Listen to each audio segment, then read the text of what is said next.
Boa noite para você de casa. Agora o NTV News. Sistema de saúde de Patos de Minas enfrenta a pior crise de toda a pandemia. Ocupação de leitos clínicos em hospitais públicos e privados ultrapassa 200%. De UTI chega a 150%. Número de doentes com vírus ativo em Patos de Minas bate novo recorde e mais. 100 vagas doentes de Coromandel são enviados de avião para Montes Claros. Para desafogar sistema saturado, o Hospital São Lucas poderá abrir leitos para doentes da Covid-19 já na próxima sexta-feira. O Ministério Público do Trabalho orienta que funcionário que se recusar a tomar a vacina seja demitido. Sem detalhamento, todos os profissionais de saúde são vacinados. Idosos ficam para depois.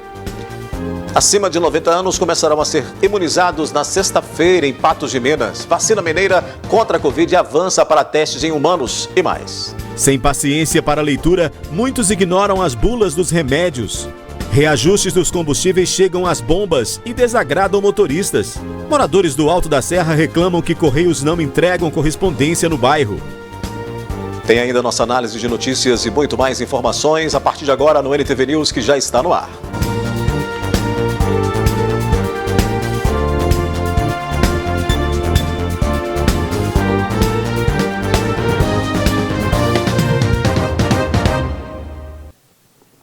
A UAI de Patos de Minas continua fechada. O local teve os serviços suspensos depois que funcionários testaram positivo para a Covid-19.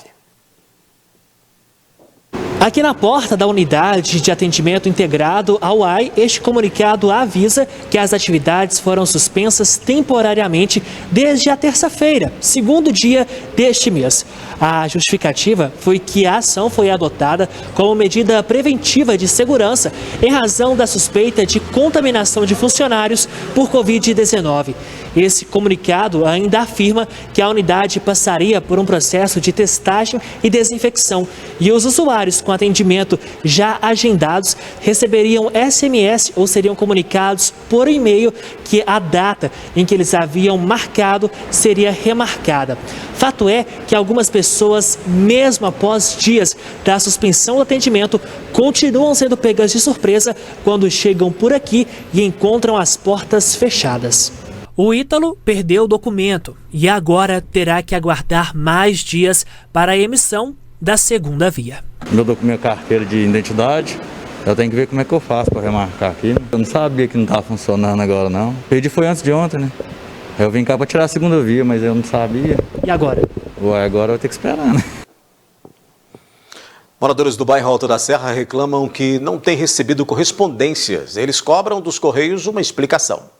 Segundo este morador, devido à ausência de correios no bairro Alto da Serra, tanto ele quanto os vizinhos estão sendo prejudicados, pois as correspondências não chegam e eles são obrigados a ir até as agências para retirá-las. Aqui as correspondências não chegam, porque quando você quer uma correspondência nessa semana, eu tive que ir lá 3 vezes para pegar um cartão, para pegar uma correspondência. Não chega boleto, não chega advertência de multa, não chega cartão, nada. Então nós estamos isolados. Para poder pôr o CEP aí, teve que entrar na promotoria federal. E para registrar o bairro, teve que entrar na promotoria estadual. Eu entrei sozinha. Ele conta que são mais de 1000 famílias no bairro e todas estão sendo prejudicadas. O que cobram é que o poder público ou quem quer que seja responsável resolva a situação para que eles possam receber as correspondências devidamente. São 1.040 famílias, eu te garanto que dá mais de 3.000 pessoas. Aí eu espero que o Correio e o Poder Federal, que o Correio, a parte dele é federal, que venha nos trazer nossas correspondências aqui. Pois é, de acordo com a Superintendência dos Correios em Minas Gerais, o bairro Alto da Serra faz parte da área de expansão do município e, por não atender aos critérios da portaria do Ministério das Comunicações, não contava com serviço de distribuição e as correspondências deveriam ser retiradas na agência dos Correios mais próxima. Entretanto, a partir desta terça-feira, as correspondências passarão a ser entregues em dias úteis alternados, com exceção das encomendas expressas que serão feitas todos os dias. A seguir, vacina mineira contra a Covid-19 avança para testes em humanos e taxa de transmissão da Covid-19 segue em alta em Patos de Minas.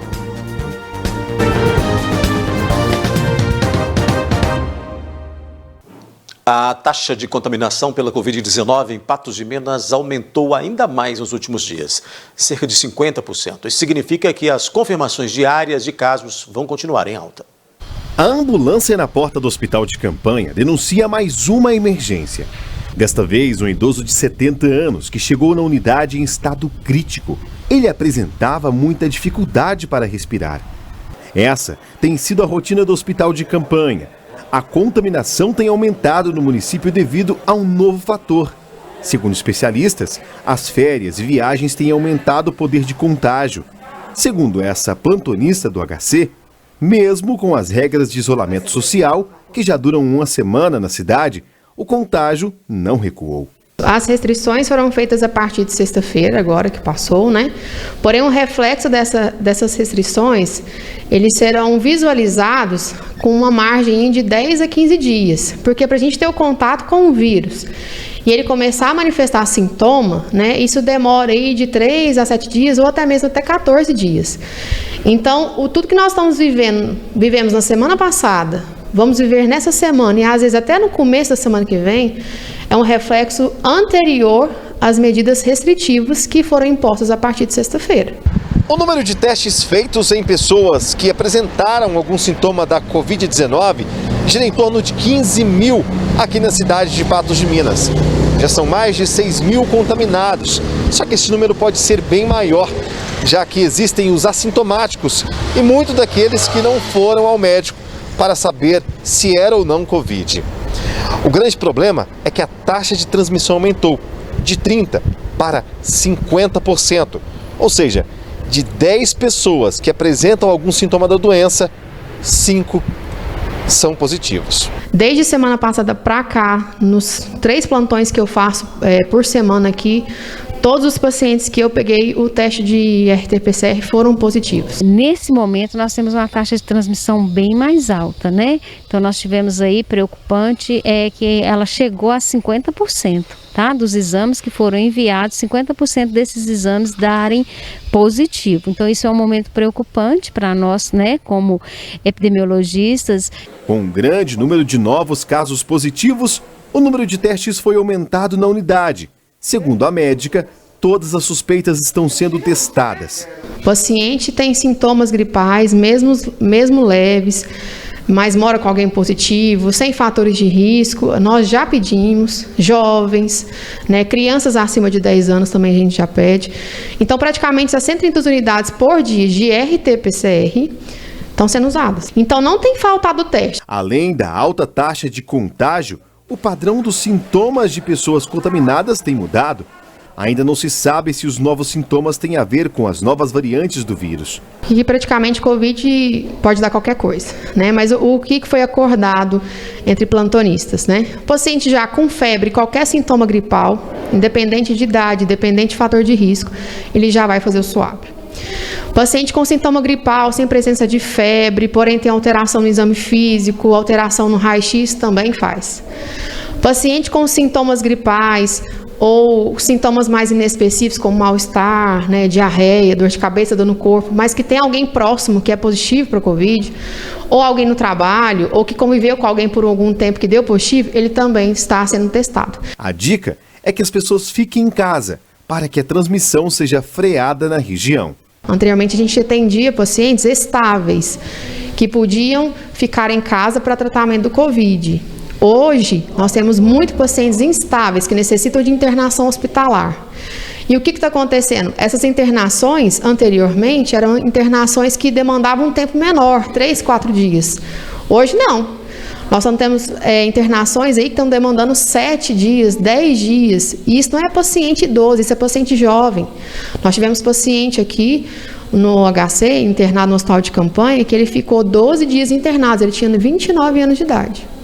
Então, a população tem que se cuidar, porque essa questão de ser idoso, ter fator de risco, o vírus, ele não perdoa, não. Tem que se cuidar, né? Se a vacina é a esperança, a cura pode ter rótulo nacional. É que avançam o desenvolvimento de pesquisas no Brasil. A que está sendo pesquisada em Minas Gerais, na UFMG, deverá avançar para a fase de estudos clínicos. A vacina em desenvolvimento pelo CT Vacinas da UFMG adota tecnologia semelhante à da Universidade de Oxford, que trabalha com vetores virais, que não causam doença em seres humanos, mas estimulam a produção de anticorpos e células de defesa. A parte pré-clínica, que envolve a identificação do antígeno e testes em camundongos, já foi concluída. Agora são necessários recursos para o desenvolvimento da parte clínica. Ao longo de 2020, a gente conseguiu avançar um pouco com relação ao desenvolvimento dessas vacinas e agora precisa ter um aporte de recurso para iniciar os testes clínicos, que é uma etapa bastante cara, e bastante complexa do processo de desenvolvimento de vacinas. A soma de esforços dos governos federal e estadual tem como objetivo ampliar a capacidade de produção de vacinas no Brasil, conferindo mais independência do país perante a tecnologia estrangeira e o destaque de Minas. Isso vai proporcionar não somente para a vacina de Covid-19, mas até mesmo para o desenvolvimento de outras vacinas, as condições necessárias para que a gente possa chegar até a última etapa do processo. Então é uma parceria muito importante que coloca o Estado de Minas Gerais e aqui, nesse caso específico, a UFMG, dentro desse protagonismo que já vem sendo, a gente vem observando com relação ao Instituto Butantan, a Fiocruz, etc. Você costuma ler as bulas de remédios? Pois é, daqui a pouco no NTV News a gente vai falar da importância desse hábito. E reajustes dos combustíveis chegam às bombas e desagradam motoristas.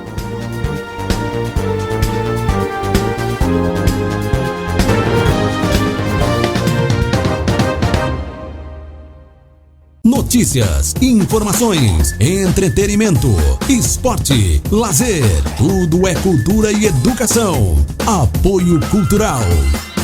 Classificados Tintim. Anunciou, vendeu. Minha gente, ano novo, hora de ter visual novo também. E eu tô por aqui já no Luiz Antônio Silva Estética Facial e Corporal.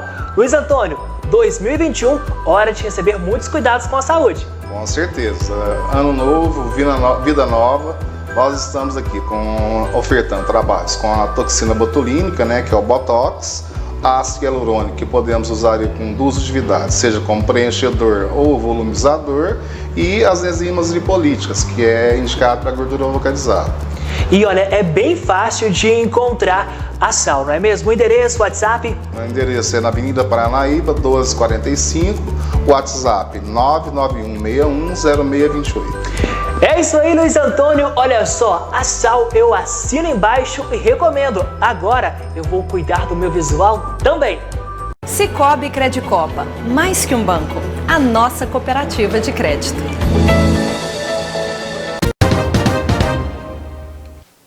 É obrigatório que medicamentos tenham bula. É preciso estar atento às informações contidas, mas nem todos têm paciência para ler ou entendem os escritos, que muitas vezes têm letras bem pequenas. Neste papel cheio de letras miúdas, que já foram bem menores, contém informações importantes. A bula é um documento legal sanitário que serve para obter informações e orientações sobre medicamentos necessários para o uso seguro e tratamento eficaz. O intuito principal da bula é justamente orientar a população, ao usuário, sobre as indicações, os riscos, os benefícios, do medicamento que ele está utilizando. Para facilitar e incentivar, ao longo dos anos, se teve algumas mudanças na bula, como o tamanho da letra e também o modo de escrita. Como é muita informação para caber dentro de um pedacinho de papel, muitas vezes as letras são muito pequenas, que dificultava a leitura, dificultava o entendimento, principalmente por pessoas mais idosas, que justamente é a parte da população que geralmente faz mais uso de medicamentos. Então, assim, houve-se uma necessidade de a própria Anvisa alterar e modificar esse padrão de bulas para facilitar o acesso das pessoas a essa informação. Porque, do contrário, perde o propósito de ter uma bula que ninguém consegue ler. Outra modificação que teve ao longo dos anos foi a questão dos termos técnicos. Antigamente era muito termo técnico médico que, para a pessoa leiga, não entendia nada do que estava sendo dito ali, que são palavras bastante complexas que queriam dizer umas coisas assim bem específicas, mas que não é do entendimento da população em geral. Então, a partir disso, houveram pelo menos 3 intervenções por legislação, né, modificando esse padrão de bula. Hoje em dia ela é estabelecida pela Anvisa, na forma de perguntas e respostas: como devo usar esse medicamento, né, que riscos esse medicamento pode trazer à minha saúde, e com a linguagem mais popular, né, evitando termos técnicos. Toda vez quando você compra um medicamento como este, dentro dele vem um folheto sobre o remédio como este aqui. Por falar nisso, você tem o costume de ler a bula? Não. Por quê? Porque eu confio no médico que me receitou o remédio. Tenho. Tem? Tenho. Por quê? Ué, porque é pra mim saber como é que tá a coisa, né? O remédio, né? Ficar por dentro. Ficar por dentro das coisas. Leio. Por quê? Pra mim saber pra que é, quais as reações, vai, né, que não tá certo. Sim, é porque você tem que saber para que você tá tomando esse remédio. Para saber as instruções para tomar o remédio, eu sempre leio. Para me saber as instruções, que às vezes o moço da farmácia me dá uma instrução e da bula eu já entendo melhor. Depende do medicamento, depende da gente interessar pelo medicamento, né? Às vezes lê, às vezes não. Não. Por quê? Porque eu não enxergo. A letra é muito pequena, né? Muito pequena. Eu não leio, não. Você não? Por que você não lê? Se eu ler, eu nem tomo. Nem tomo se eu ler. É melhor confiar. É melhor. A recomendação é que você leia sempre a bula. Assim, ficará por dentro dos riscos, como, por exemplo, os riscos colaterais. Lá na bula está descrito todos os riscos, né, todos os efeitos colaterais, as interações medicamentosas, ou seja, esse medicamento eu posso tomar com aquele que eu já tomo. Lá está descrito isso, né, com possíveis interações, porque tem medicamentos que não podem ser tomados junto com outros. Tem indicações que, às vezes, uma condição clínica que a pessoa tem, vamos supor, não pode ser tomado por diabéticos, não pode ser tomado por gestantes, tá? Tem algumas restrições. E tudo isso é descrito na bula. Então, na bula, assim, tem uma informação muito mais completa e complexa do que o médico pode te passar numa consulta simples, né? Se ele fosse te falar tudo que tem na bula ali, ele ia ficar um dia com você. Além do gás de cozinha, os preços do diesel e da gasolina foram reajustados nesta terça-feira. Os novos valores já foram aplicados nas bombas dos postos de combustíveis em Patos de Minas, mas, é claro, o motorista não gostou. O ano mal começou e os reajustes no preço da gasolina já começaram a acontecer. O primeiro, de 7,6%, foi anunciado em 8 de janeiro e o outro de 5% no dia 26 do mesmo mês. Um acumulado de cerca de 13% de alta nas refinarias até agora. Já o diesel, motivo de reclamação dos caminhoneiros, foi reajustado em 4,4%. Em dezembro do ano passado, o litro nas refinarias custava R$ 1,84. Isso representa um crescimento de 22% no valor do combustível em menos de 2 meses. Com um novo aumento, a Júlia está fazendo o que pode para tentar economizar. A gente vai a pé, né? Vai de bicicleta, a gente vai intermediando para ver se a gente consegue, porque tá bem difícil. A gente nem sabe mais como que é encher um tanque, né? Porque não tá dando. O José é dono de um aplicativo de corridas que hoje conta com mais de 100 motoristas. A estratégia para economizar tem sido abastecer no etanol. A solução é a gente rodar no álcool, porque está sendo combustível mais barato, porque a gasolina, infelizmente, está muito cara. Esse é o terceiro reajuste consecutivo só no início deste ano de 2021. Além de ficar pesado para o consumidor, os donos de postos também têm sentido na pele. Esse aqui, por exemplo, que fica no centro da cidade, tem segurado as altas e até agora não repassou para o consumidor. Só que, segundo o gerente, não vai aguentar por muito tempo. E o reajuste deve ser repassado ao cliente. Nós não repassamos ainda não. Na semana passada nós tivemos um reajuste já da Petrobras, eu ainda não repassei. E ontem, né, foi noticiado e amplamente noticiado, a gasolina subiu 8% e o diesel subiu mais 6%. Isso dá, em média, quase 20 centavos de aumento na gasolina e 15 no óleo diesel. Então, a partir de amanhã, a gente não aguenta segurar mais, eu tenho que estar repassando.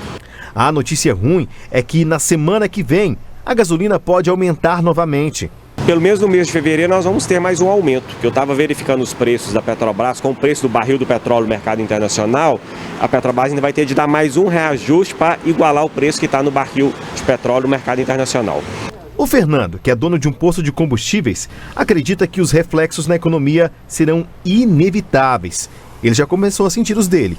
Nós temos o fator escola, que é um fator que movimenta muito a cidade, as mães, os pais levando os filhos para as escolas, as pessoas estão viajando muito menos e muita gente deixou de trabalhar, está trabalhando de forma remota, de home office. Então as pessoas estão andando menos. Nós reparamos agora, depois de setembro, outubro, novembro, as nossas vendas aqui no posto caiu em torno de 20% a 25%. E isso não vai voltar. Isso é o efeito pandemia, a nova realidade que nós estamos vivendo. A seguir aqui no News tem a nossa análise da notícia. João Dória pede afastamento de Aécio Neves do PSDB. Ocupação de leitos clínicos em hospitais públicos e privados ultrapassa 200%. De UTI chega a 150%. Número de doentes com vírus ativo em Patos de Minas bate novo recorde. E 100 vagas, doentes de Coromandel são transferidos de avião para Montes Claros, no norte de Minas. Vamos à nossa análise de notícias com Gui Boaventura aqui na bancada comigo, dividindo tela. Tela e bancada, né? Propriamente dito. Tudo bem, Gui? Boa noite. Boa noite, Daí. Boa noite para o nosso telespectador. Vamos começar, Gui, falando de política, né? Em coletiva nesta terça-feira, o governador de São Paulo e presidente nacional do PSDB, João Dória, confirmou que pediu afastamento do deputado federal por Minas Gerais, Aécio Neves, do partido. A decisão foi comunicada às lideranças tucanas, isso na noite de ontem, na segunda-feira, em reunião no Palácio dos Bandeirantes. Vamos ver o que o João Dória disse aí. O senhor defendeu a expulsão do deputado Aécio Neves? Pediu afastamento. O PSDB não deve abrir espaço para comportamentos desse tipo.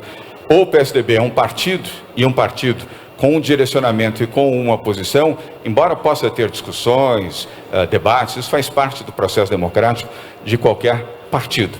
Mas você não pode ter dissidências. Um partido que se posiciona com clareza a favor da vida, em defesa da democracia, dos direitos, da liberdade, da saúde e do meio ambiente, e deputados ou senadores, ou quem quer que seja filiado ao PSDB, defendendo o oposto. Isso não é partido. Então, aqueles que têm pensamento distinto, tenham dignidade e coragem e peçam para sair. Aécio Neves teria causado esta indigestão dentro do PSDB porque articulou para a vitória de Arthur Lira, do PP, para a presidência da Câmara, apoiado por Jair Bolsonaro, enquanto o candidato apoiado pelo PSDB era Baleia Rossi, do DEM. Ô Gui, aí nós temos então essa reação do presidente nacional do partido diante de uma atuação de um político importante como Aécio Neves, né? Tardia, né? Em relação ao Aécio Neves, tardia essa reação do PSDB. Acho até que o Aécio ele tem cartas na manga, ou tinha pelo menos, para se defender até agora, momento em que nessa eleição do Arthur Lira, ele comete a chamada inconfidência com o seu partido, né? Articulando contra o Baleia Rossi e naturalmente a favor do Arthur Lira. O detalhe é o seguinte, o Aécio Gato Neves, e eu vou explicar o gato aí porque tem 7 vidas, né? O Aécio tem 7 vidas. Ele politicamente, ele é o político mais competente para se livrar das acusações. Quantas acusações já foram feitas contra o Aécio Neves, depois que ele foi candidato à presidência da República da última vez? Quantas ações em que ele esteve envolvido nas acusações, quantas acusações políticas, quantas acusações, inclusive com provas, com gravações dele com o presidente da JBS na época, falando, inclusive, em mandar sumir manda o fulano, porque se qualquer coisa a gente some com o fulano. Até esse tipo de acusação ele conseguiu se livrar do envolvimento do caso do helicóptero que pousou naquela fazenda lá perto do Rio de Janeiro, né, carregado de drogas e etc.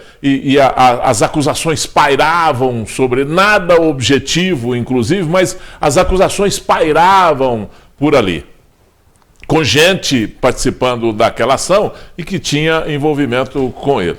Ele se livrou de vários processos, ou pelo menos está empurrando com a barriga vários processos, conseguiu se eleger depois de tudo isso, depois dessa malfadada candidatura, depois do que aconteceu com ele, com todas essas acusações, ele como senador, e aí depois ele conseguiu se candidatar a deputado federal, só para não ficar de fora, para ter imunidade, para conseguir se tocar. Tem 7 vidas. Ele se pode ter certeza absoluta que tem 7 vidas. Isso começa, essa segregação dentro do partido, ele perdendo o apoio dessa sigla, começa a complicar aí, pode escrever, começa a complicar politicamente a vida do mineiro Aécio Neves. Muito bem, a gente muda então da política para a saúde, noticiário da saúde. A gente vai falar dos casos em Patos de Minas, comparativo entre ontem e hoje. Está aí na tela, o Luiz vai colocar para a gente. Comparativo de ontem, que nós não tivemos aí esses números dos casos internados, de UTI, mas aí a gente sabe que temos um caso de recorde de casos ativos, né? Nós temos aí mais de 65 casos confirmados, mais internados que na sexta-feira, inclusive, e o número de mortes permanece em 107, apesar de frequentes informações que a gente tem, inclusive de pessoas conhecidas aqui da cidade, que já a própria família admitiu que morreram pela Covid-19. E esse comparativo aí, que de ontem não dá para tirar um extrato, porque a prefeitura não publicou os casos em UTI, né? Hoje até foi levado a efeito, foi levado ao ar no nosso programa, pela Yandra, que estava na produção ali do programa, na direção do programa, falando a respeito de um grupo de WhatsApp em que circulavam outras informações com mais de 200 casos de diferença de ontem para hoje. Agora, esses números aí que estão sendo mostrados pela prefeitura, pelo governo do estado, infelizmente, né, e o nosso telespectador, não dá para confiar. Não dá para confiar porque a gente sabe de outros casos. Nós sabemos de algumas mortes confirmadas por Covid-19. Já há alguns dias essas mortes vêm acontecendo e elas não estão contabilizadas. Nós paramos no 107 e essas mortes não estão contabilizadas. Quando é que vão contabilizar essas mortes? Quando é que isso vai ser informado para a população? Porque isso é importante. Esses números existem para que nós, população, sigamos um parâmetro, tenhamos um parâmetro para a gente balizar as nossas atitudes no decorrer do dia, no decorrer da semana, no decorrer do mês. Se não for para isso, para que a gente vai ficar divulgando esses números? Agora, já está ficando chato. Eu, por exemplo, já fico com vergonha de anunciar esses números, sabendo que nos números não são esses aí, a nossa realidade não é essa aí, e isso, ao invés de ajudar, prejudica. Pois é, nós temos também a taxa de ocupação, também desse boletim, a gente vai colocar aí na tela, Luiz, por favor, a taxa de ocupação comparativo também de ontem para hoje, que temos aí esse parâmetro de casos de ocupação hospitalar, com recorde de ocupação, apesar da possível defasagem nesses números, recorde de ocupação nesses leitos de hospitais públicos e privados em Patos de Minas também. É como a gente trata aqui de Covid, então o único quadro que nos interessa é o azulzinho, esse azulzinho claro ali, onde temos os leitos para atendimento da Covid-19 no sistema público e no sistema privado, né? Nós temos 202,22%. É muita coisa, daí. É muito. É muita coisa. A diferença é muito grande. Nos leitos clínicos, os leitos clínicos destinados para a Covid-19 já estão superados em quase 3%. Os leitos de UTI, que é uma situação com um número um pouco mais baixo, mas um indicativo muito mais complicado e muito mais pesado do que o dos leitos clínicos, porque dos leitos clínicos a pessoa se está numa maca, está internado de qualquer forma, está dentro do hospital, está tudo certo. né, ele recebe o socorro. Agora, quando precisa de uma UTI, aí não tem jeito. E nós temos 146,67% dos leitos de UTI ocupados em Patos de Minas. Uma situação terrível de Patos, uma situação terrível para a região que também não sabe o que fazer, também não sabe para onde olhar. Você vê que esse crescimento é tão significativo que de ontem estava em 178,05, os clínicos hoje está em 202. Ontem os de UTI estavam em 106, hoje já está em 146. Sobe, mas sobe assim assustadoramente. Né? Essa oscilação, ela normalmente acontece. E acontece inclusive durante o dia, no meio do dia, é leito que desocupa, é leito que é ocupado, é gente que chega, é gente que sai, né? E isso é normal. Agora, na média, quando a gente fecha o número no final do dia, é muito preocupante esses números que a gente fecha aqui no final do dia para informar. E aí a gente fica, esse percentual aí é o que mais pode representar, né, a realidade, é o que nos aproxima da realidade. Porque os números absolutos, Odair, não dá para acreditar, não tem como. Agora, e aí tem esses números todos, Gui, eles refletem justamente nessa somatória de situações que a gente vem falando aqui há muito tempo, né? Que é aquela somatória de você se cuidar, você cuidar do seu próximo e manter uma atividade, porque as pessoas precisam trabalhar, precisam sair de casa, mas que elas possam também evitar diversos problemas, diversas situações que podem acarretar o contágio pela Covid-19, o que não vem sendo respeitado e agora chega aí refletindo nesses números que, ainda que estejam defasados, são bem altos. Você quer ver outro número que eu confio mais no percentual, porque ele pode ter até um número absoluto um pouco menor e não atualizado, mas ele acaba representando uma situação atual com muito mais fidelidade. Há um relato aí dos laboratórios e farmácias da cidade, em que os casos positivados de Covid-19 giram em torno de 50% e 60%. Olha que número perigoso. Muito. Olha essa situação, olha para onde aponta essa situação, né? Aponta para uma situação muito pior do que a que nós estamos vivendo. Esse número não baixa. Esse número ele vem sendo constatado já há alguns dias e só subindo. E esse número precisava regredir, precisava retornar para patamares mais aceitáveis, porque uma confirmação girando em torno de 60% dos testados confirmados com a Covid-19 é muito alto. Bom, Gui, a gente está tentando fazer contato com o prefeito de Coromandel para falarmos da situação lá de Coromandel. Ele que testou positivo, né, recentemente para coronavírus e está ainda se recuperando, é o prefeito Fernando Breno. A gente já vai estar tentando e vamos ver se a gente consegue falar com ele já, mas a gente tem um comparativo de Coromandel para a gente falar justamente dessa questão do avanço da doença lá no município. E aí você tem realmente esse comparativo aí na tela que mostra bem essa situação, que não é... A gente fala assim, mas no interior, na cidade de menor porte, realmente a situação está em melhores condições, mas não está, né? O pessoal de Coromandel, inclusive, está sendo transferido para outras cidades, porque na região não tem leitos. Tem um indicativo, inclusive, de levar gente de Coromandel para Montes Claros. No norte do estado, já levaram pessoas, já foram para lá. Para o norte do estado, levando para Paracatu, isso, buscando socorro. E Uberlândia, que é mais próximo lá, Coromandel deve estar a 140 quilômetros aproximadamente lá de Uberlândia, 160 quilômetros, e poderia recorrer, inclusive, ao Hospital de Clínicas e aos hospitais lá de Uberlândia, mas não tem como, porque lá também está completamente saturado, né?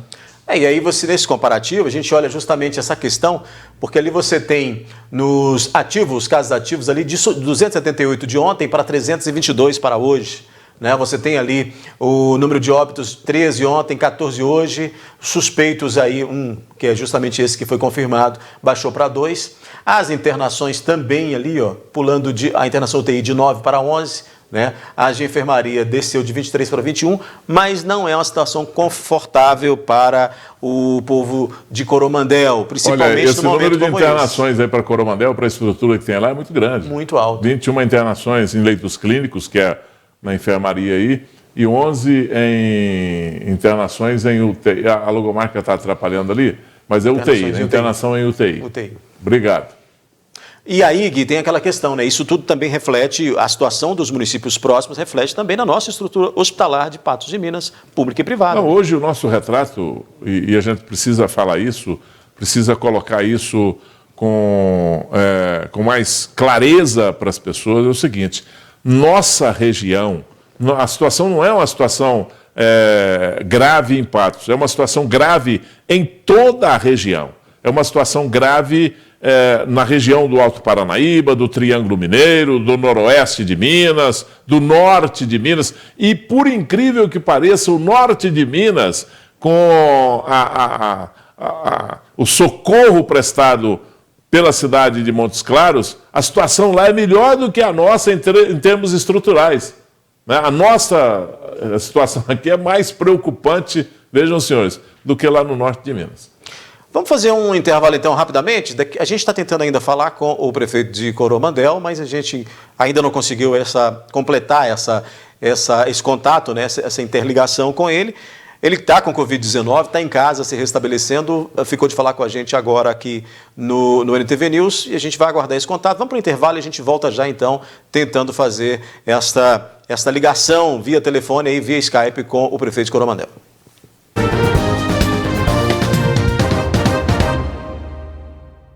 Notícia. Já estamos de volta, então, com o NTV News. Agora sim, a gente vai falar com o prefeito Fernando Breno, de Coromandel, que está conosco aqui, né, via internet, para que a gente possa conversar com ele sobre essa situação. Boa noite, prefeito. Primeiro, como é que está o seu estado de saúde, que testou positivo para a Covid-19? Boa noite a todas as pessoas que estão nos assistindo aí da NTV. Graças a Deus eu estou recuperando, estou há 8 dias no isolamento, com alguns sintomas leves, e com fé em Deus, daqui a uns dias a gente vai estar já livre do isolamento. O senhor está, então, despachando de casa, fazendo todo o trabalho de casa? Sim, 24 horas, porque a gente não consegue desligar. Graças a Deus meus sintomas não avançaram e isso nos permite continuar trabalhando. Mas a gente está despachando tudo de casa e resolvendo muitas coisas, inclusive o foco agora é vagas em UTI na nossa região, que é o que a gente tem lutado diuturnamente com toda a equipe de saúde. Prefeito, a gente falou aqui no bloco anterior, eu estou aqui também com o Gui Boaventura, a gente falou no bloco anterior dessa dificuldade de encontrar os leitos, inclusive com o pessoal de Coromandel sendo encaminhado para o norte do estado, para Montes Claros, né, que é um polo do norte do estado. Como é que tem sido essas negativas aqui na região para o atendimento desses pacientes da sua cidade, do seu município? Olha, inicialmente a gente tenta fazer a regulação microrregional, que é aquela competente em Uberlândia, que é onde fica a nossa Superintendência Regional de Saúde. A partir do momento que nós não conseguimos encaminhar, a gente tem feito alguns contatos junto ao governador do estado, a Secretaria Estadual de Saúde, para ampliar essa questão da nossa micro, e aí nós temos conseguido, com o apoio do Corpo de Bombeiros também, encaminhar esses pacientes para Montes Claros. Ontem foram 2 pacientes, hoje mais um paciente que a gente encaminhou via transporte aéreo. Então é um trabalho muito exaustivo de toda a nossa equipe médica e de todo o governo do estado, que tem leitos para essas pessoas. E ainda precisamos de mais leitos ainda, porque ainda temos pessoas internadas aqui. Infelizmente, a nossa micro-região, nós não estamos conseguindo ter sucesso nessas vagas de UTI mais urgentes. E Boaventura? Prefeito, boa noite. A situação, a gente sabe que a situação estrutural na saúde no Brasil é essa que nós estamos vivendo. Ela é completamente insuficiente. E quando chega um momento de estresse, como nós estamos vivendo em toda a nossa região, esse problema não é um problema só não é privilégio de Coromandel, não é privilégio de Patos de Minas, nem de nenhuma cidade, é de toda a região do Triângulo Mineiro, Alto Paranaíba, Noroeste de Minas, que nós temos que recorrer, veja bem, a estrutura de uma cidade como Montes Claros, está lá no norte de Minas, numa região muito mais pobre do que a nossa, mas que está dando conta do dever de casa lá. Essa questão estrutural não seria compensada com a liderança do nosso poder público, liderando agora as pessoas, ao invés de baixar decreto, proibir isso, proibir aquilo outro, que às vezes também é necessário, mas sair para a rua, no caso do senhor, hoje está praticamente impossível, mas o senhor tem todo um staff que pode fazer isso, é sair para a rua e liderar as pessoas para ficarem em casa, para cuidar de não aglomerar. Essa não seria uma arma eficiente nesse momento, prefeito? Nós temos feito isso, mas é uma situação muito ao concurso que está acontecendo. Nós assumimos o governo dia 1º de janeiro, né? E assim, essa onda, um dia está verde, outro dia está amarelo, outro dia está vermelho, e nós vimos aí nesse mês de janeiro isso mudar muito rapidamente. Nós tínhamos uma equipe de fiscalização já trabalhando, orientando as pessoas desde o início, mas houve sim, do final do ano passado para cá, um certo relaxamento da população. A gente percebeu isso, não só nessa gestão. Do ano passado para cá, isso eu acredito que foi de maneira geral. E o que aconteceu muito nesse mês de dezembro e janeiro, nesses meses, foram as viagens extemporâneas de férias que todo o brasileiro, assim, que grande parte do nosso público fez. E isso verão, né, prefeito? Exatamente. É verão, né? Foi o primeiro verão que nós passamos de pandemia, né? Então, olha para você ver a situação alarmante que chegou ao estado de Minas Gerais. Então, as pessoas realmente relaxaram nesse período. Então, eu acredito que isso é que colaborou muito. E nós aqui, nós estamos num sistema de decreto, fechamos o comércio, primeiro fechamos parcial, depois fechamos integral, apenas essencial funcionando, porque nós não tínhamos outra saída. Prefeito, não seria um momento de incentivar as pessoas, de motivar ou de seduzir as pessoas com um posicionamento diferente, sabe, com a participação na mídia, falando no ouvido das pessoas sempre, carro de som na rua, seja lá o que for, usar todos os meios possíveis, telemarketing e etc., para convencer a população, e principalmente aí na sua cidade, que não é uma cidade tão grande, é uma belíssima de uma cidade hospitaleira. Eu sou apaixonado com Coromandel, mas é uma cidade fácil ainda de fazer esse tipo de coisa. Não seria hora de atacar dessa maneira para tentar salvar essa situação? Porque se a gente for confiar na estrutura de saúde, não só sua aí, mas da região, do estado, do Brasil, nós estamos perdidos, ô prefeito. Sim, mas isso nós temos feito, nós estamos com mensagem a todo momento nas rádios de Coromandel, na nossa internet, nós temos carro de som na rua. Coromandel parece até uma cidade pequena, mas extensão territorial, ela é maior que Patos e Patrocínio. Então nós temos o 19º município de extensão territorial do estado. Então não é tão fácil a gente atingir, por exemplo, a nossa zona rural, por isso que a gente está buscando essa mídia, que nós temos essa alternativa. Então a gente tem feito isso, tem conscientizado, só que, segundo o que a gente lê, a resposta ela não é imediata, né? E ela não é tão rápida assim. Você vai lá, faz essas medidas, as pessoas ficam em casa, já melhorou muito dos últimos dias para cá, mas ainda demora-se, dizem alguns especialistas, que até 15 dias para ter um retorno disso, né? Esse é o ciclo do vírus, né? Do contágio, 15 dias, né? Exatamente. Então, assim, ainda nós vamos padecer mais um pouco ainda com essas situações. Hoje aqui nós montamos uma estrutura de saúde totalmente diferente. O pronto-socorro, antes nós tínhamos só o centro do Covid, agora está o centro Covid e o pronto-socorro à disposição para atender os pacientes. Os postos de saúde também estão atendendo os pacientes e nós passamos para a nossa Santa Casa, a nossa urgência e emergência. Então, nós movemos toda a estrutura para melhor atender os nossos pacientes. Isso tem nos dado uma salvaguarda. E agora também com essas vagas que nós conseguimos. Lembrando que nesse mês de fevereiro, através do esforço hercúleo de toda a nossa equipe, nós conseguimos 30 vagas, 30 pacientes transportados para a UTI. Então, assim, nós temos trabalhado muito, mas infelizmente ainda não chegamos no número que a gente quer chegar.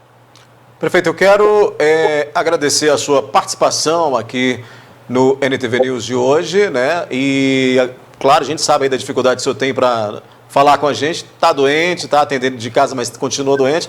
Muito obrigado, viu? E boa sorte aí nesses trabalhos duros, difíceis contra a Covid-19. E a gente agradece, pede orações aí para todo mundo, temos feito o melhor trabalho possível dentro das nossas limitações. É o que eu falo, com fé em Deus, nós vamos vencer. Muito bem, prefeito. Obrigado pela sua participação aqui. E tem uma máxima que diz o seguinte: o senhor que está assumindo agora a prefeitura, pode-se dizer marinheiro de primeira viagem na administração pública como prefeito, mas mar calmo não faz o bom marinheiro não, hein? O mar revolto é que vai fazer o grande prefeito aí de Coromandel se sobressair lá na frente, hein? Nós estamos fazendo, a nossa busca é para ser o melhor mesmo, até porque nós estamos no quadriênio do centenário de Coromandel. Então a nossa responsabilidade é maior e com fé em Deus nós vamos deixar a história e vamos vencer esse momento. Muito bem.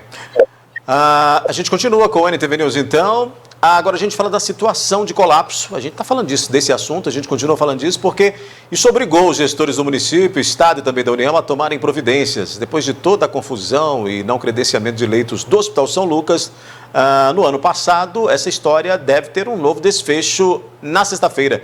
O repórter Rafael Ribeiro tem mais detalhes sobre esse assunto. Pois é, ao todo serão 10 leitos que poderão começar a funcionar no fim de semana, na sexta-feira, dia 12, aqui no Hospital São Lucas, em Patos de Minas. Leitos esses que ainda faltam passar por uma autorização do SUS-Fácil, está sendo cadastrado no sistema e também faltam alguns insumos e também equipamentos. O hospital já adiantou que toda a equipe de profissionais que vão atuar na linha de frente aos pacientes contaminados pelo coronavírus já foram contratadas, essas equipes que vão trabalhar aqui no Hospital São Lucas, em Patos de Minas. Anteriormente, o hospital já tinha se pronunciado sobre o interesse em ajudar o município de Patos de Minas durante a pandemia. Patos de Minas conta com um colapso na saúde, tendo uma superlotação em todos os hospitais do município, sendo público e privado. Esses leitos vão ajudar a desafogar todo o sistema de saúde, não só aqui em Patos, como em toda a região, a macro-região que faz parte, então, aqui de Patos de Minas. As imagens são do Gustavo Brito, Rafael Ribeiro, direto para o NTV News, a análise da notícia. Obrigado, Rafael. Ô, Gui, nós temos então aí uma situação, até porque esses leitos para o Hospital São Lucas, eu me lembro lá no meio do ano passado, talvez até antes, já se cogitava esses leitos do Hospital São Lucas que não aconteceram. Agora nós temos talvez um desfecho, como eu falei aí. Será que isso agora vai virar realidade? Não sei. Por tudo que já passamos, por tudo que já discutimos em torno da situação do Hospital São Lucas e parece que há um entrevero ou político ou de interesses, né? Um cabo de guerra. Alguns puxam para cá, outros puxam para lá e a solução não aparece para essa situação do Hospital São Lucas aqui em Patos de Minas. Isso já vem de algum tempo, né? Desde que o Rui, lá Rui Muniz, de Montes Claros, de Montes Claros, veio para cá e assumiu o Hospital São Lucas, e deu no que deu, com toda essa balbúrdia que ficou aqui para ser resolvida, e isso demanda tempo. Agora, que nós precisamos desses leitos, precisamos. A discussão é longa, pode até ser, mas é hora de arrumar. Nós não gostamos tanto quando falamos de força-tarefa. Fizeram uma força-tarefa agora e agora vai. Por que não fazemos uma força-tarefa para resolver essa questão do Hospital São Lucas, desses leitos do Hospital São Lucas, que são extremamente necessários, não só para Patos de Minas, mas para a região, porque o caso do Hospital São Lucas não é um hospital municipal. Ele vai servir a micro-região, aliás, ele vai servir a macro-região do Noroeste, né, que é essa que Patos de Minas está inserida e lidera essa macro-região. Então ele vai servir a esses 33 municípios dessa macro-região Noroeste. Extremamente importante. Se é isso que vai salvar vidas, por que deixar a burocracia emperrar isso aí? Tem que quebrar essa burocracia com uma força-tarefa, com um grupo de trabalho, seja lá como for, mas todo mundo puxando por um lado só. Uma situação diferente, né? Nós chegamos num momento da pandemia em que nós temos aí uma vacina, a gente até falou disso, que é uma luz meio que no fim do túnel, e não é a da locomotiva, como você brincou, mas tem muita gente que não quer tomar essa vacina. E aí, com uma determinação como essa, do risco de se perder, então, o emprego, aí força a pessoa, ainda que não seja obrigada a tomar por vias diretas, ela acaba tendo a obrigação de tomar para não ficar desempregada. Mas isso está contemplado no direito, Odair, e não é passível de muita discussão. Nós não precisamos de discutir muito. Tem duas vertentes aí que a gente tem que observar na questão do direito. Primeiro, o direito individual. Você tem direito de querer ou não querer tomar um medicamento, um remédio para cura ou para prevenção. Você tem direito sobre isso. Ponto. O que você não tem direito é fazer disso uma arma para prejudicar as outras pessoas. E aí vem a questão do direito coletivo que prevalece sobre o direito individual. Se você quer não tomar a vacina, se você quer correr o risco de pegar a doença, pode, não tem problema nenhum. O que você não pode é estar no meio dos outros para, com essa sua atitude, prejudicar outras pessoas. Simples assim. Você entendendo o direito de uma maneira nua e crua e muito simples e superficial, sem entrar nos babados, e apesar de que no direito os babados são extremamente importantes, né? Essa discussão, né, de ângulo de visão, o direito é uma questão de interpretação, mas essa é muito clara. O direito individual você tem, só que nesse caso o direito individual não pode prevalecer sobre o direito coletivo. O direito coletivo é mais importante. Sempre será tomada uma posição da justiça em razão do direito coletivo. Então, se você quer, beleza, você só não pode trabalhar, você pode ser punido na empresa que exigir isso aí, a empresa pode exigir, porque ela não só está protegendo você, mas ela pensa no coletivo da empresa e ela vai ter esse direito, né? Isso pode ser discutido, O Causídico está aí, estamos tentando falar com ele aí lá de Brasília, entende de tudo, sabe tudo a respeito dessa questão e vai nos clarear aqui, vai nos informar, mas simples assim, né? Você não pode querer que uma atitude sua, daquilo que você tem direito, possa prejudicar os dos outros. E aí é prejudicar de uma maneira letal. Você pode, com essa atitude, matar pessoas. Corre o risco de você matar pessoas com essa sua atitude. Então, claro que o direito coletivo prevalece sobre isso. Por uma questão muito se falou sobre a obrigatoriedade da vacina, sobre toda essa questão, continua se falando, como esse que a gente está tratando agora. Mas se você for analisar de maneira geral, hoje, para você entrar numa empresa, por exemplo, a gente chegou até a detalhar isso um dia na passagem entre programas com você, que você vai entrar em qualquer empresa de pequeno ou grande porte, você precisa, por exemplo, colocar em dia o seu cartão de vacina. Sim. Ainda que não seja Covid. Então, seu filho vai ser matriculado numa escola, tem que apresentar o cartão de vacina, porque senão vai colocar em risco o direito coletivo das outras crianças. É preciso ter. Você sai do Brasil para entrar num outro país, é exigido de você o seu cartão de vacina. Agora, além da Covid, agora o coronavírus virou o principal, né? A principal exigência. Mas há pouco tempo aí atrás, a principal exigência, inclusive em relação ao Brasil, era a febre amarela. O brasileiro não podia sair se não tivesse vacinado contra a febre amarela, não entrava em muitos países da Europa e principalmente nos Estados Unidos. O que na letra não está escrito obrigatoriedade, acaba sendo uma obrigatoriedade. Sim. Você tem o seu direito individual e isso tem que ser respeitado. Só que esse direito seu não pode prevalecer sobre o direito coletivo. Consequentemente, você terá que responder a essa exigência se vacinando ou se sujeitando às regras impostas aí pela sociedade, pelas empresas e etc. Luiz, a gente não conseguiu falar então ainda com o advogado. A gente pode colocar o material sobre o início da imunização de idosos. Está no ponto aí? A gente pode colocar isso então?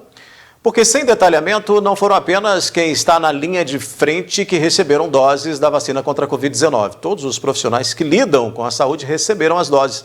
Nem todos foram imunizados ainda em Patos de Minas. Na sexta-feira deve terminar a distribuição e começará então a vacinação de quem tem mais de 90 anos no município. O vacinômetro indica que mais de 5.400 pessoas já foram imunizadas contra a Covid-19 em Patos de Minas. A maioria é trabalhador da área da saúde, apenas 159 idosos asilados. Sem critério, o público prioritário desta primeira fase vai do médico que está na linha de frente ao entregador de farmácia. Nós estamos vacinando aí a primeira etapa do grupo prioritário, que seria os profissionais de saúde, englobam tanto aqueles em contato direto com o paciente, quanto os que prestam auxílio a esses funcionários.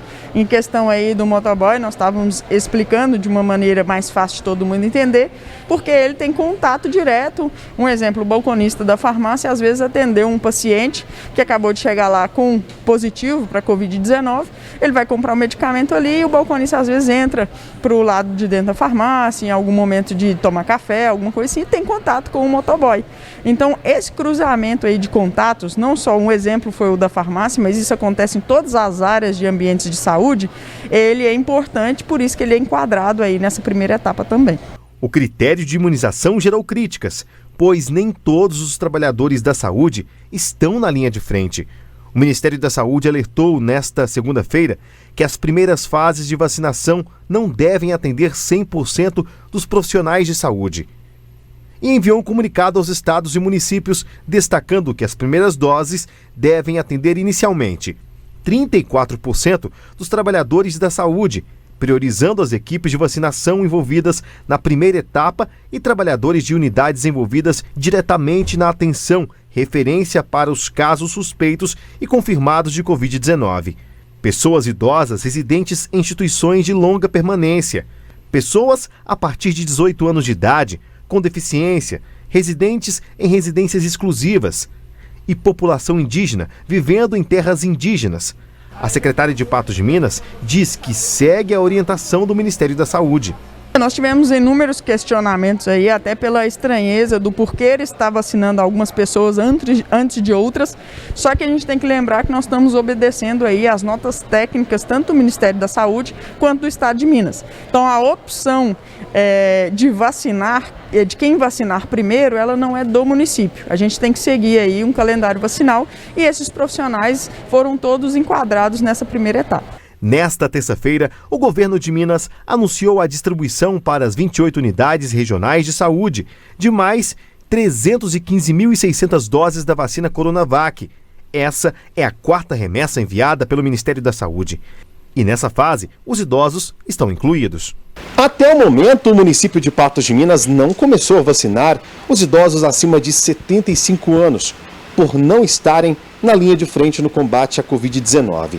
Só que essa vacinação deve começar, isso no fim desta semana. Na quinta-feira agora, nós já vamos receber mais doses da vacina e a partir de sexta-feira, esses idosos acima de 75 anos já começam a ser vacinados. Os idosos de 90 anos ou mais terão prioridade na vacinação, pois o critério de escolha se dá pela idade e não pela ordem de cadastro no sistema informatizado de vacinação. Em Patos de Minas, mais de 6.000 idosos devem ser imunizados. Só de idosos aí acima de 75 anos, nós temos mais de 6.000 pessoas cadastradas.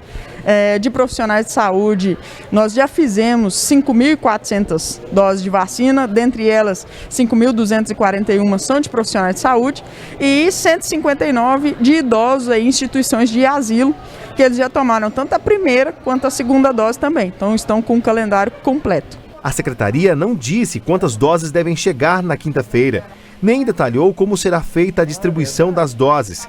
Disse apenas que será o pontapé inicial de imunização dos idosos.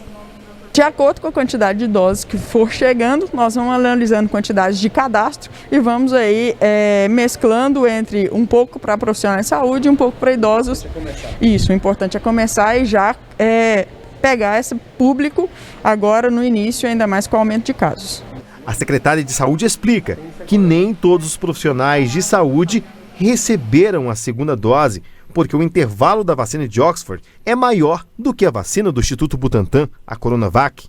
Nós temos aí um intervalo diferente entre as vacinas que nós recebemos. Nós estamos com 2 marcas aí de vacina, com 2 laboratórios produtores, tanto da Coronavac, que é o da Sinovac, quanto da Oxford, que é a AstraZeneca. Então o intervalo delas de segunda dose é um pouco diferente. O da Coronavac, o intervalo dela é com 14 a 28 dias, e o da AstraZeneca nós estamos fazendo com intervalo de 90 dias, de acordo com a nota técnica do Ministério da Saúde.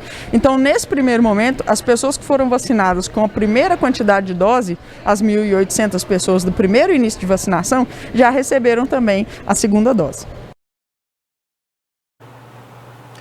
Agora sim a gente volta a falar com...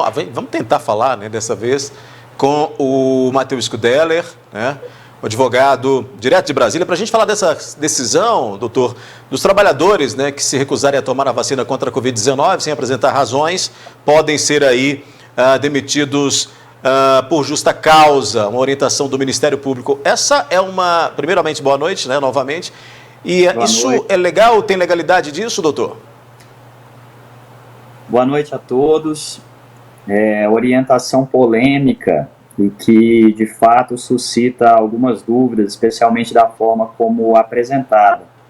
Bem, nesse primeiro momento, é importante já frisarmos e entendermos que se trata tão somente de uma orientação, uma sugestão do Ministério Público do Trabalho, que não é uma autoridade legislativa ou judicial no sentido de decidir sobre esse tipo de controvérsia em caráter definitivo, e que o órgão ministerial, o Ministério Público do Trabalho, nada mais fez do que opinar no sentido de que, conforme já decidido pelo STF desde o ano passado, que sanções podem ser adotadas contra pessoas que se recusem a vacinar, empresas também poderão, eventualmente, adotar medidas contra trabalhadores que se recusem a vacinar. Inclusive, a medida mais excepcional que existe é a demissão por justa causa,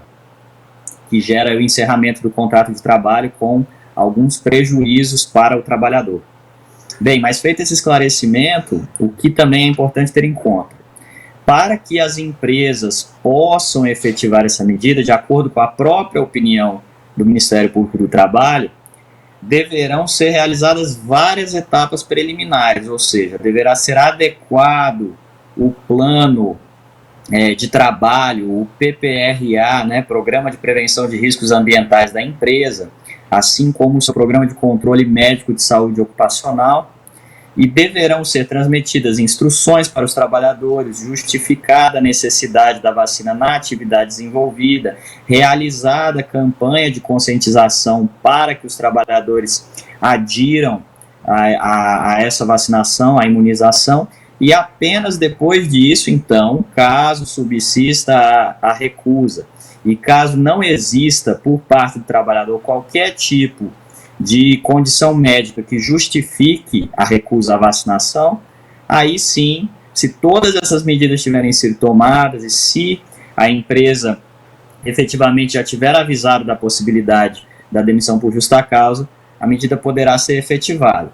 Então é importante tranquilizar o trabalhador nesse momento, no sentido de que certamente a demissão por justa causa não será imediata, especialmente porque, de toda forma, a iniciativa privada e as empresas, consequentemente, têm que observar e atender o plano de imunização do governo. Doutor Matheus, Gui Boaventura, prazer falar com o senhor. Tem alguns questionamentos aí em relação à questão do direito puro e simples.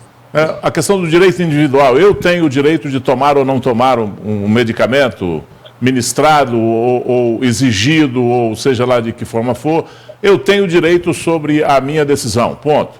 Agora, tem a questão do direito coletivo, que não pode ser...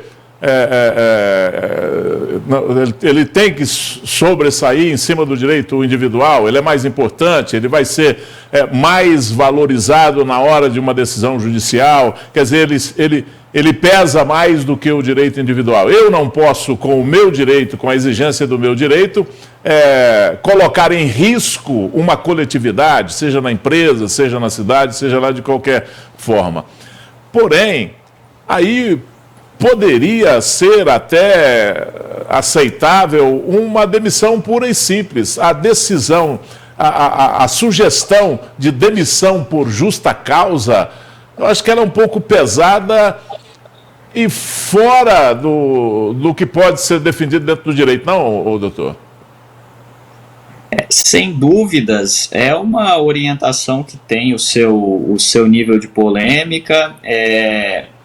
Como eu já expus aqui brevemente, o Ministério Público do Trabalho faz uma porção de ressalvas e considerações, inclusive na mesma opinião, em que conclui pela eventual possibilidade de demissão por justa causa, e eventual exatamente nesse sentido, serem observadas todas essas condições prévias. E a justificativa do...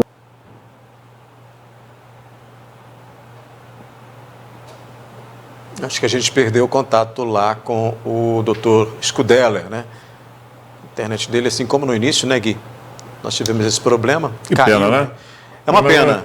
Mas deu pra gente ter uma... Acho que não vai faltar oportunidade para a gente conversar com o doutor Matheus. Não vai faltar oportunidade, não, até porque... Mostrou muita segurança no que estava falando. Sim. E aí a gente estava partindo aqui para um debate saudável, extremamente interessante no sentido de elucidar e de clarear essa situação aí.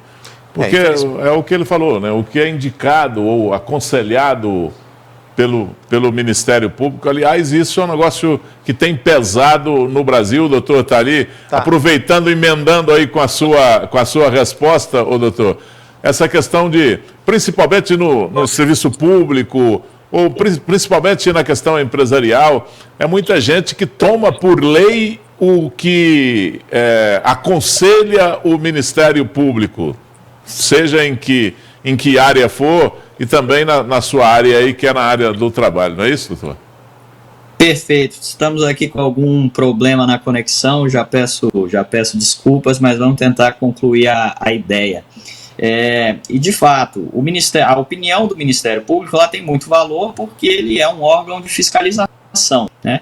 E é o órgão titular das ações públicas e da persecução de direitos da coletividade. Então, sem dúvida, a opinião do Ministério Público é muito relevante. Porém, a opinião do Ministério Público não pode ser confundida com a posição do legislador, que é quem elabora as leis e efetivamente disciplina as condutas da sociedade, e tampouco pode ser confundida com a opinião do judiciário, que é quem tem a competência de definir, né, em caráter definitivo, em decisão final, as controvérsias que forem postas ao seu julgamento. Então, o Ministério Público opina nesse sentido, entende que pode ser uma medida razoável. Ao entender dessa forma, certamente pode facilitar que empresas venham a adotar essa posição, mas caberá, por exemplo, à Justiça do Trabalho, no final, decidir sobre a efetividade dessas demissões em cada localidade de acordo com a sua competência. A decisão prestigia esse direito da coletividade e a possibilidade também de as empresas definirem a essencialidade da vacina nas suas atividades, e ela prestigia, de certa forma, a possibilidade de que o contrato de trabalho seja adequado, portanto, para prever a obrigatoriedade de o trabalhador estar vacinado. Afinal de contas, um trabalhador só pode ser demitido por justa causa se ele descumprir algum ponto essencial, alguma obrigação essencial sua como trabalhador na sua relação de trabalho. Essa exigência pode estar clausulada no contrato de trabalho, né, doutor? Exatamente. Teria que ser feito um aditivo contratual, por exemplo, né? Doutor, a gente já está com o tempo esgotado, mas agradecer mesmo a sua participação, doutor Matheus Scudeller, direto de Brasília, falando dessa orientação do MPT com relação à possível demissão daquele funcionário que se negara a se vacinar contra a Covid-19. Muito obrigado pela sua participação aqui no NTV News, doutor. Obrigado, boa noite. Boa noite, doutor. Pois é, Gui, acabou que a gente estourou um pouquinho o nosso tempo aqui, né? Mas são questões que a gente precisa debater. Sim, claro. Né? Precisa sempre estar debatendo. Isso aí é a favor do interesse público. A gente se encontra amanhã aqui às 11h30, né? Porque eu venho pro 30 Minutos e depois você no Gui Boaventura ao meio-dia. Muito bem, ao meio-dia nós estamos batendo aquele papo na transição. À noite você está de folga do News? Não sei. Vamos ver, né? Mas se tiver, vamos derrubar, né? Estou sempre à disposição. O NTV News volta amanhã. Obrigado pela sua companhia. Tenham todos uma excelente noite. Um abraço, boa noite.